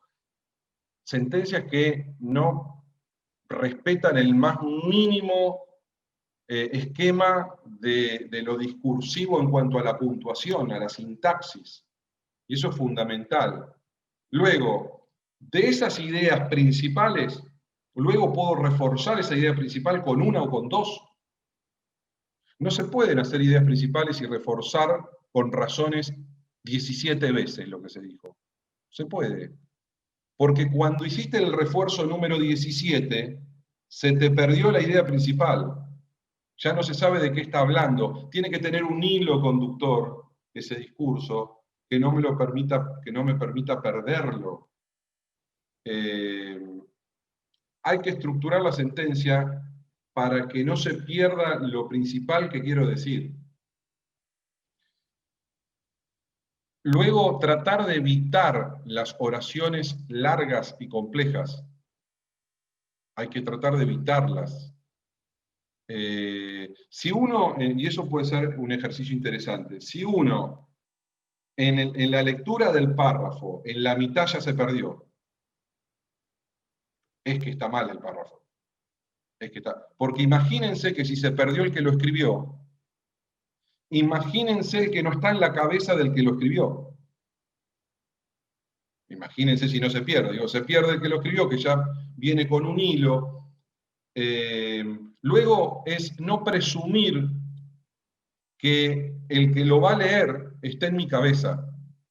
Es un gran error del que hace discursos. O sea, no puede presumir uno que el que lo va a leer ya sabe lo que yo sé. Siempre tengo que presumir lo contrario. Tengo que presumir que él no sabe lo que yo ya doy por sentado. Por lo tanto, en lo discursivo escriturario no se dan por sentadas las cosas. No se deja nada tácitamente. Ustedes en el razonamiento, por ejemplo, tienen entimemas o tienen ideas que quedan tácitas, enunciados que pueden quedar tácitos. Bueno, en los discursos prácticos no se puede dejar tácitas las cosas, porque las tengo que expresar. Ustedes tienen un lugar para expresarlo que es la sentencia. Lo que no está expresado en la sentencia no puedo darlo por asumido.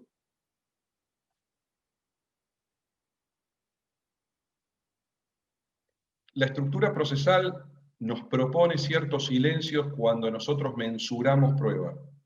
¿Por qué? Porque nos da un instrumento que es la sana crítica, que nos permite elaborar el plexo probatorio de una manera determinada sin necesidad de justificar mayormente esa estructuración o esa composición del plexo probatorio. Lo único que digo es que los tiempos están cambiando. Bueno, sigamos muy brevemente y terminamos con un detallecito que ya estamos casi sobre la hora. Menos mal que vino sobre la hora. La idea es la siguiente. Tratar de construir una historia lo más breve posible y ahora tiene que ver con la extensión. El lenguaje claro tiene que ver también con la extensión de los textos. Es decir, no se limita al modo en que lo estructuro el lenguaje o el discurso, sino también en cuál es su extensión. Y la extensión tiene que estar limitada o restringida pura y exclusivamente a la descripción del problema y su solución. Todo lo que abunda en una sentencia daña. Todo lo que abunda en una sentencia daña.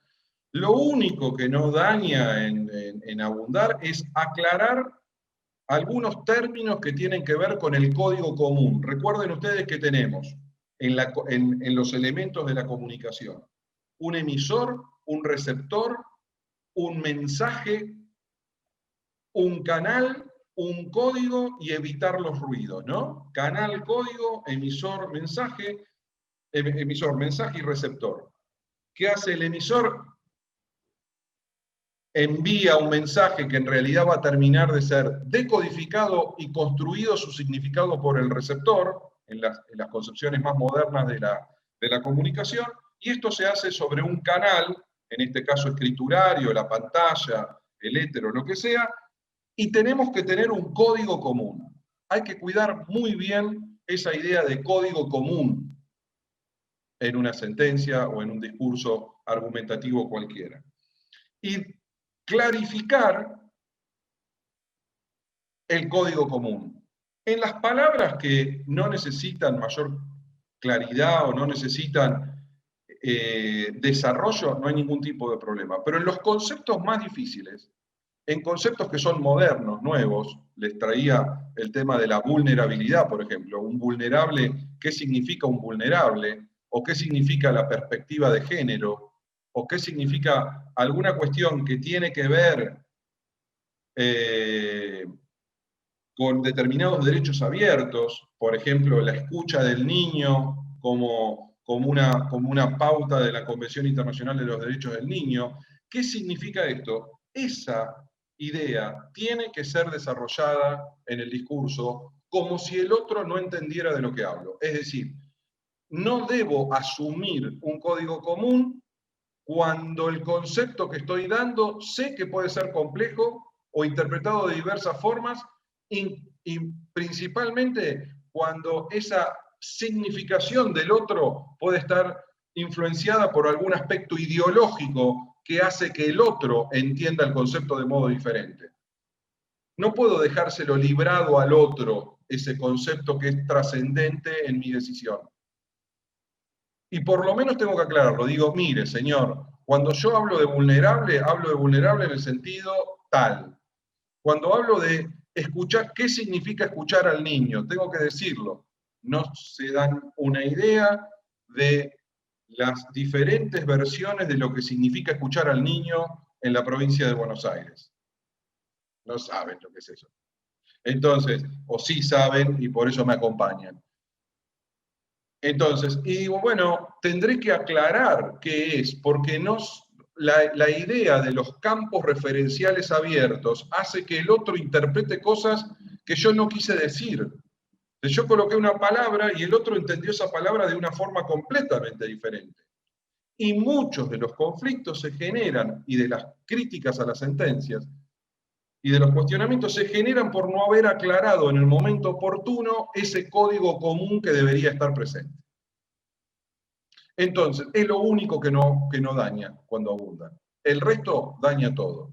Cuando reitero muchas veces una idea y machaco una idea con argumentos de sostén, daña, hace ruido eso en el discurso. Si yo puedo sostener mi idea o mi tesis con argumentos que son lo suficientemente sólidos, ¿para qué agregar otros? Así, mi idea de, por ejemplo, la jurisprudencia. La jurisprudencia es un argumento que genera a veces mucho ruido si es mal utilizado. La jurisprudencia tiene que ser utilizada en su medida, en su momento, y solamente en lo que sirva. ¿Cómo debo en un discurso incorporar la jurisprudencia? No con la mera cita de un sumario, sino relacionando el antecedente jurisprudencial y la situación fáctica de ese antecedente jurisprudencial. Por eso les decía la importancia de que en todas las instancias reiteremos la historia, porque esa historia me determina la aplicabilidad o no de la jurisprudencia. Y entonces tengo que hacer una mención a la jurisprudencia. ¿Para qué caso fue aplicada? Porque solo me servirá en mi discurso en la medida que cumpla dos condiciones. Que sea un argumento de autoridad y que sea un argumento analógico. Y estos dos tienen que ser justificados. Es decir, necesitan otros argumentos para justificar que la jurisprudencia que utilizo es aplicable a mi caso, y para eso tengo que dar justificación, es que hay analogía, y esta analogía implica hacer un discurso argumentativo justificatorio que establezca que la situación fáctica que se juzgó en esa jurisprudencia que cito es similar estructuralmente a lo que yo aplico. Hay una similitud estructural, no hay identidad, claramente, no son casos idénticos porque me lo prohíbe la Constitución, pero sí hay similitud, tiene que haber similitud estructural, porque si no hay similitud estructural, esa jurisprudencia no me sirve en el discurso. Es un argumento débil, no fuerte, por lo tanto debería eliminarlo de mi discurso. Y debe emanar de un tribunal superior esa jurisprudencia. Un tribunal superior, formalmente o intelectualmente superior, no porque yo sea tonto, sino porque el tribunal superior del cual emana tiene trascendencia académica o es de reconocida trayectoria, qué sé yo, un voto de Aida Kemermaque de Carlucci, o de la Cámara Nacional en lo civil, o de la Cámara Nacional en lo comercial, porque tienen una complejidad, un desarrollo, son los mismos que hicieron los libros, los mismos que hicieron las leyes, y encima son jueces. Pero bueno, entonces tienen una autoridad en ese sentido, y por lo tanto esa jurisprudencia tiene peso. Pero eso de por sí solo no me sirve. Tiene que ser eso más la analogía, que sean, yo tengo que justificar en mi discurso que sean similares estructuralmente. Entonces, si yo le aplico la... A ver, esperen un segundo.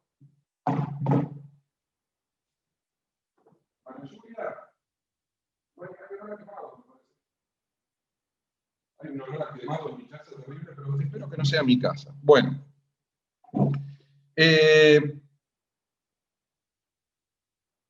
esa similitud estructural tiene que ser justificada en el discurso para conectar. Si yo le aplico una sentencia, por ejemplo, un criterio, un tema que he visto hace poco, de un inversor empresarial o un inversor profesional, y se lo aplico a dos ancianas que aportaron sus ahorros en un banco, y le aplico el mismo criterio del inversor profesional a las dos señoras, y le estoy errando el vizcachazo. Entonces, me sirve la jurisprudencia, y no sé si me sirve, tengo que linkearla con la similitud estructural. Y eso tiene que estar en el discurso. ¿Dónde lo voy a encontrar? Tiene que estar ahí, en la sentencia. Por lo tanto, no me sirve la cita jurisprudencial de un sumario, que es una construcción, hasta les diría yo, casi poética, de un funcionario de la Suprema Corte o de la Cámara en turno, que construye un discurso narrativo de un párrafo de una sentencia. Porque eso del sumario no es la sentencia, no es el antecedente jurisprudencial. Eso es una guía para que yo encuentre el antecedente jurisprudencial, pero no me evita a mí tener que leerme esa sentencia para saber si en mi discurso no tengo que hacer una justificación de por qué utilizar esa jurisprudencia en mi sentencia. Eso es elaborar un discurso argumentativo con argumentos sólidos. Tengo que prever, y si digo, bueno, pero yo no tengo jurisprudencia, no hay jurisprudencia, ni de la Corte de la Nación, ni de la Suprema Corte de la Provincia de Buenos Aires, ni de la Cámara que me corresponde. No tengo. Entonces pongo una jurisprudencia que encontré en la ley del juez plenipotenciario multifuero de Choel Choel. ¿Qué digo en mi discurso cuando digo eso? Bueno, digo que no tengo otro... Al mismo tiempo que digo que está fenómeno lo que dice el de Choel Choel, estoy diciendo que no tengo otra jurisprudencia fuerte para poner. Por lo tanto, lo que he demostrado es descubierto una debilidad en mi discurso, no una fortaleza. Ustedes me dirán, ¿usted me quiere decir que no hay que poner los fallos de Choel Choel? No digo, pobre, Choel Choel he pasado 10 veces, pero no digo, no tengo nada contra Choel Choel. Lo que digo es que si usted quiere utilizarlo como un argumento fuerte, ese no es un argumento fuerte. Eso se lo digo yo ya desde ahora. Que citar un juez de primera instancia de otra provincia porque dice justo lo que yo quiero decir, eso no es un argumento fuerte. Lo único que quiere decir eso es que usted no tiene ninguna jurisprudencia fuerte, porque si hubiese tenido un argumento fuerte jurisprudencial, lo hubiese puesto y no hubiese citado el hecho él. Si tiene argumentos fuertes que quiere desarrollarlos en su discurso, y los puso la Corte de la Nación, la Suprema Corte de Justicia, ¿para qué pone el hecho él? No lo pone, porque es un argumento débil en comparación con esos otros. ¿Se está entendiendo la lógica? El discurso tiene una lógica, mi sentencia tiene una estrategia, una lógica. No es cortar y pegar y que salga Pato Gallareta. Entonces, utilizo estratégicamente qué pongo en mi discurso, y con la premisa de no cansar. Con la premisa de no cansar. La premisa de describir lo que hay que describir y justificar lo que hay que justificar. Y no cansar, no hacer farragosos textos, porque a mayor extensión de la sentencia, salvo que sea extremadamente compleja, salvo eso, da la sensación de que no es sólida, no es fuerte. Entonces la extensión hace a la claridad también, hace a la claridad. Las sentencias no ganan adhesión por cansancio.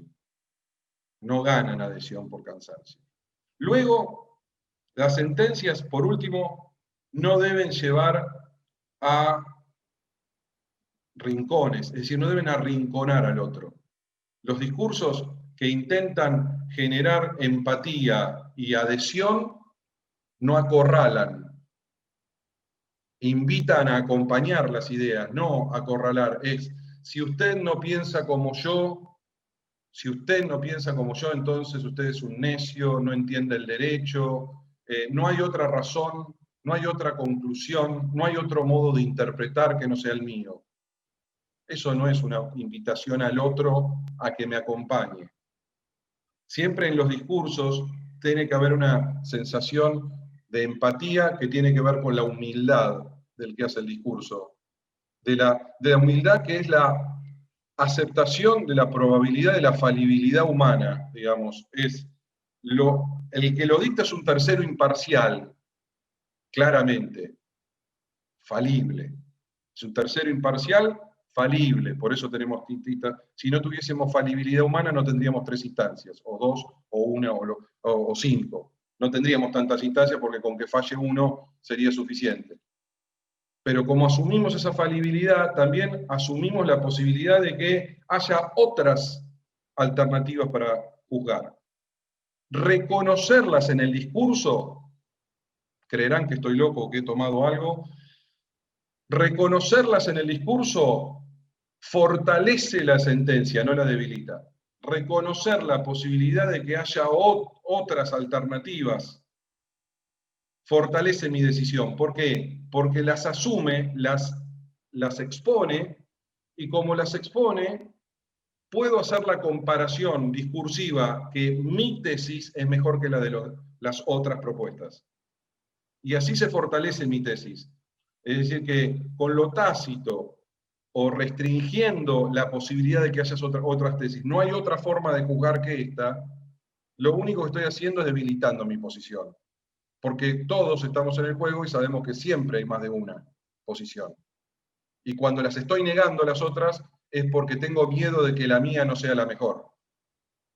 Y yo tengo que proponer que sea la mejor forma. Claramente en las sentencias más mecánicas, les diría yo, de casos simples, estas discusiones no deberían darse. También es cierto, en mi concepción teórica, y con esto termino, que esas cuestiones que necesitan una decisión imparcial, pero son más simples, deberían quedarse en alguna instancia, o judicial o previa a lo judicial, y los jueces deberían dedicarse a estas cuestiones de sentencias que necesitan una elaboración intelectual, una justificación, un desarrollo argumentativo sólido, que llevan mucho tiempo, llevan mucha preparación previa, y que si se hicieran con el tiempo debido, nos evitarían problemas posteriores. Bueno, he terminado, son las 7 de la tarde, hemos dado 2 horas de clase o de reunión con terroristas interrumpiendo la clase, haciendo dibujos. Obscenos. No llegué ni a interpretar que fueran obscenos. Ya, Menos mal, amor, menos mal. Menos mal. No se preocupe que para obscenidad está la calle, no hay problema. Bueno, quedo abierto. Bastante rápido. Quedo abierto para las preguntas que tengan. Hemos quedado muy pocos después del terrorista. Abrir el audio, ¿no? Ahí abrimos, perfecto. Ahí cada uno puede abrir lo suyo. Bueno, si tienen alguna... En un momento hablabas de que muchas veces la justicia y lo oscuro, y bueno, y pasa eso también en la política. Entonces, Bueno, claro. el demostrar la apertura, y por eso yo decía al comienzo, lo relacionaba con la transparencia, con el gobierno abierto, con el darle seguridad al vecino, ya sea con una sentencia, con una obligación, con la legislación, el evitar incertidumbres. Todo eso acerca también en lugar de alejar, y todos desde cada uno de nuestros lugares, de diferentes poderes en los que estemos y el rol que tengamos, somos servidores públicos. Entonces, sí, exactamente, Laura. Esa función, yo creo que tenemos un gran desafío de entender esta idea de ser servidores públicos, por favor, sin quitarle la importancia que tiene el juzgar, que realmente nos garantiza el hecho de juzgar, los jueces nos garantizan vivir en sociedad un poco más tranquila, pero esto es tan trascendente en tiempos donde la sociedad te está exigiendo entender qué pasa, que si vos no lo entendés, las sociedades empiezan a solucionar sus conflictos de otras formas. Ese es el gran problema que tenemos. Si nosotros no entendemos que estamos para solucionar conflictos y no para dictar como una máquina de hacer chorizo sentencias, porque nos apuran, estamos en un problema importante. Tenemos que empezar a trabajar en eso, a tomar conciencia de esto. Yo agradezco mucho el espacio del colegio y no solamente el espacio, sino la preocupación que han puesto por este tema del lenguaje claro. Es muy importante entenderlo como una idea.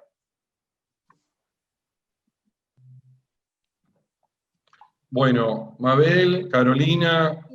Estaba viendo que recién me desmuteé porque... ¿Hay alguien que quiera opinar o criticar al profesor, dibujarle no solamente, cosas? No, sino todo lo contrario. Y bueno, mucha gente está escribiendo diciendo que se borró porque no conoce muy bien el... Además era un peligro, podía terminar en cualquier cosa. Claro. Entonces tenés que estar justificando en tu casa. No, pero te juro que yo no estoy poniendo ninguna de estas imágenes. Claro, ninguna de estas imágenes. No, pero... No soy yo. ¿Alguna vez ocurrió que creo que aprovechando estos Zoom sacaban los datos tuyos de datos sensibles? Terrible, sí, es complicado. La gente también por ahí se va por eso también. Y se asustaron. Andrés Vitale quería por ahí hacer algún comentario, Graciela.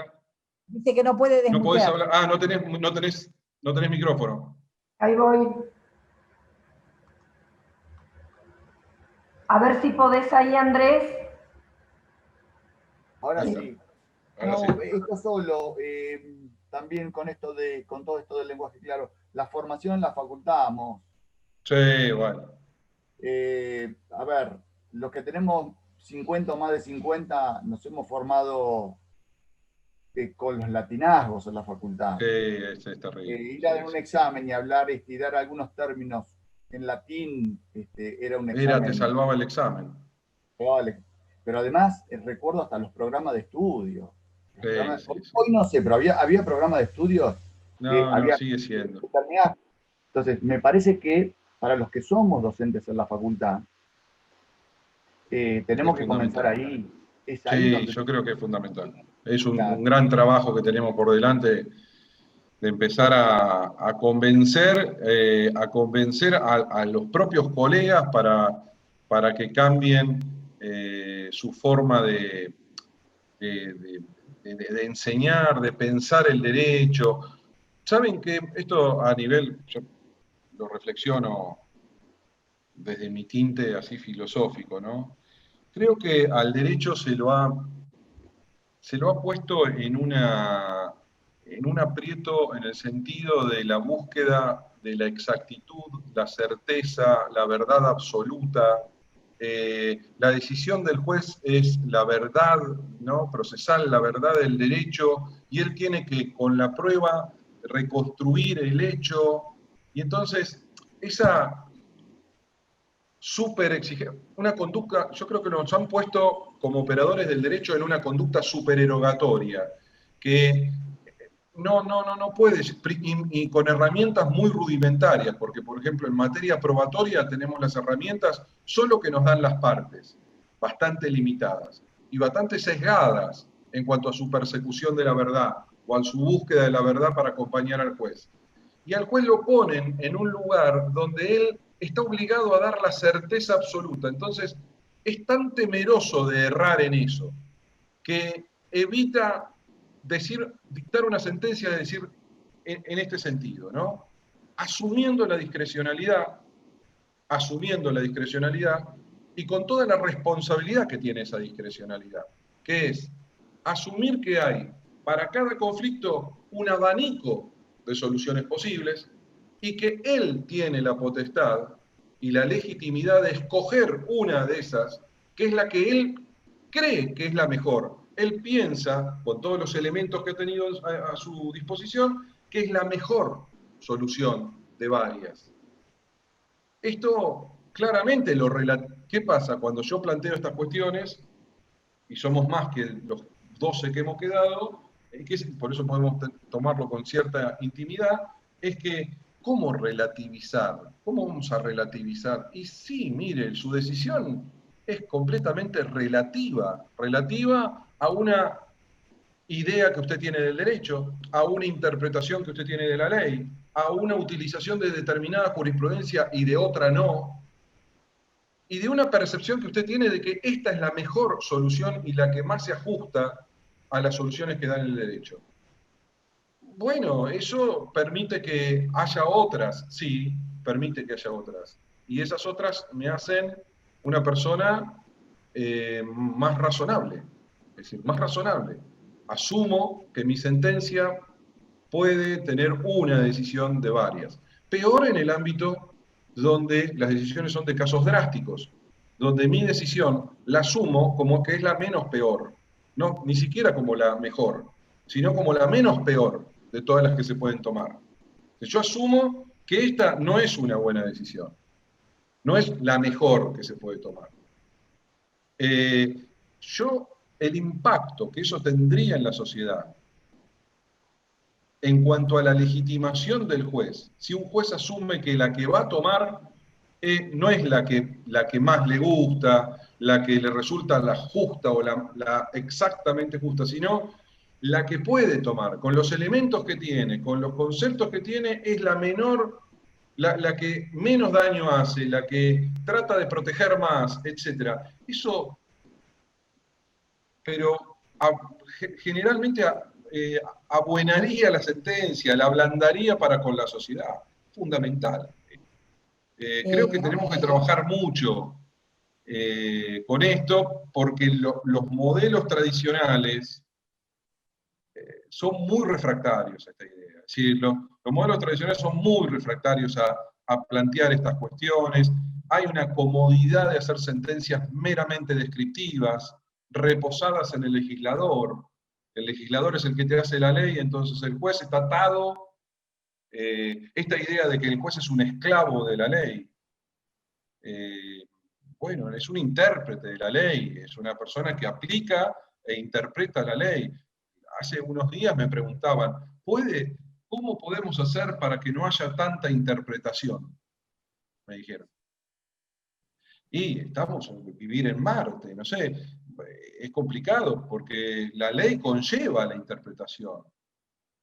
Pero como provenimos de la idea de que lo discrecional se conecta con lo arbitrario, y que el juez cuando puede interpretar va a interpretar mal, o que lo va a hacer de un modo completamente irrazonable, claro, tenemos temor a la interpretación. Sí, bueno, tiene que haber interpretación, y tiene que estar volcada en el discurso.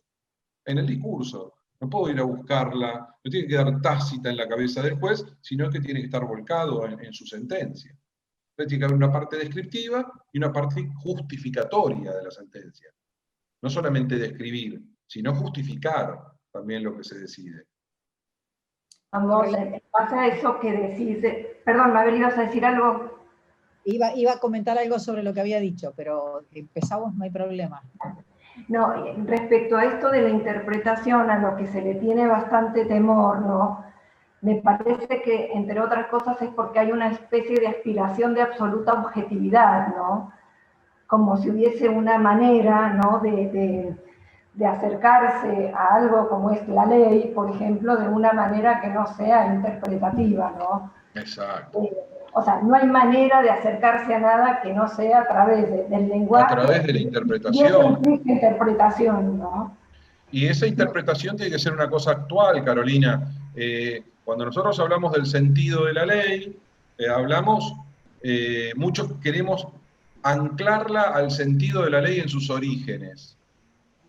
Y eso es una forma de disociar la ley de la realidad, porque cuando vos cuando la hiciste hace 2 años, bueno, está fenómeno, no hay problema.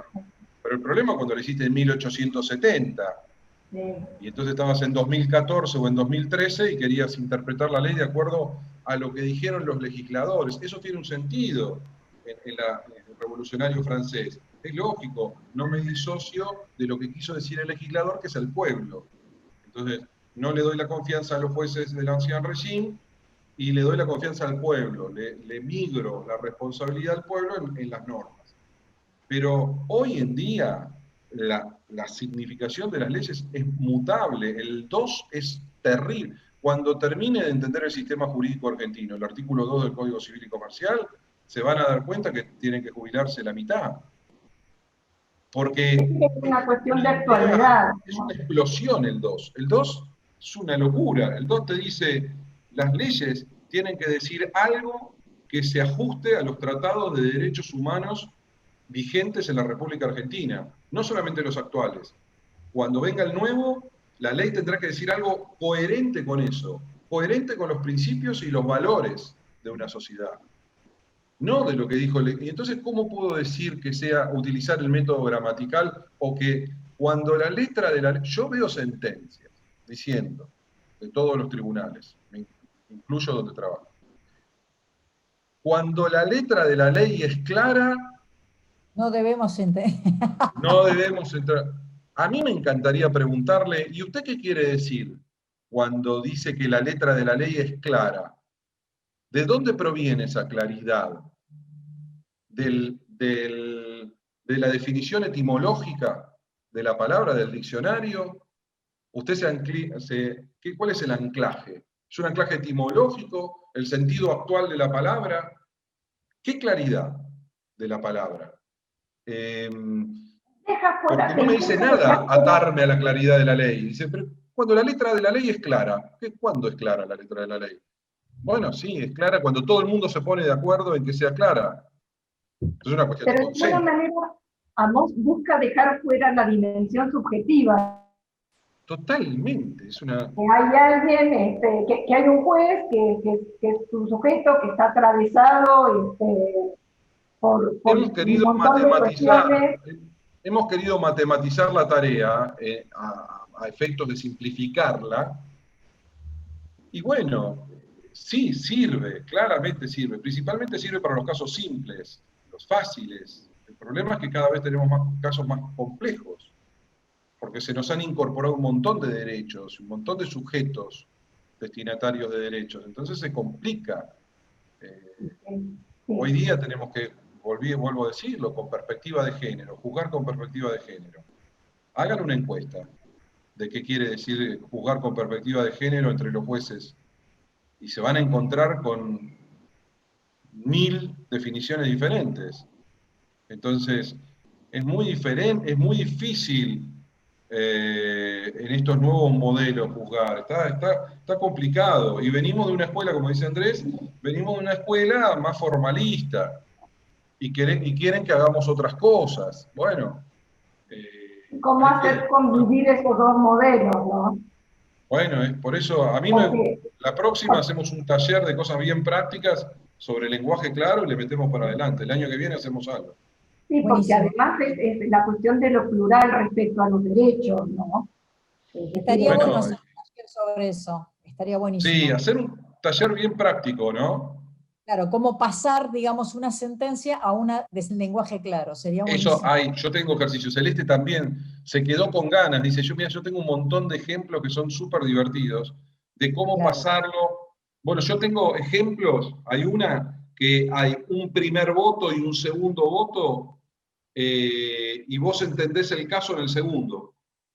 Entonces yo les doy el primer voto, es buenísima. Vos le das el primer voto y no le doy más nada, es un ejercicio, ¿no? Y me guardo el resto de la sentencia, le doy solamente un primer voto. Y entonces termina, dice, ¿ya lo leyeron? Bueno, el ejercicio es que ustedes me cuenten de qué se trata el caso. Y no sabemos. Entonces le doy el segundo voto. Digo, bueno, no, ahora sí se entiende lo que dijo el primero. ¿De qué estaba hablando el primero cuando hablaba de esto y de esto otro? Bueno, es porque uno hablaba en lenguaje claro y el otro no. Claro. Uno hablaba de lenguaje claro y otro no. Entonces, esa era la diferencia. El lenguaje claro tiene mucho que ver con eso, entender el conflicto. El lenguaje claro te permite entender el conflicto desde la sentencia. No tengo que ir a buscarlo afuera de la sentencia. Yo con la sentencia debería entender el conflicto con la sentencia misma. Si leyendo la sentencia no entendí el conflicto, estoy en un problema. Bueno, podría seguir eternamente y los estoy distrayendo. Terminemos. Bueno, te quiero agradecer en nombre de todo el colegio y además de todos los magistrados que han asistido y de todos los demás que no son magistrados, la legisladora y todos los abogados. Y aunque no sé si habrá alguno que no lo sea, porque realmente fue un curso realmente hermoso. Bueno, muchísimas gracias. Yo les agradezco a ustedes, Mabel. Tenemos deseos de que nos hagas el taller. Sí, sí, dale, sí, sí. Yo me busco el trabajo también. Hacker Sí, mediante, dale, vamos vamos a a tener hacerlo. que aprender a eliminar hackers.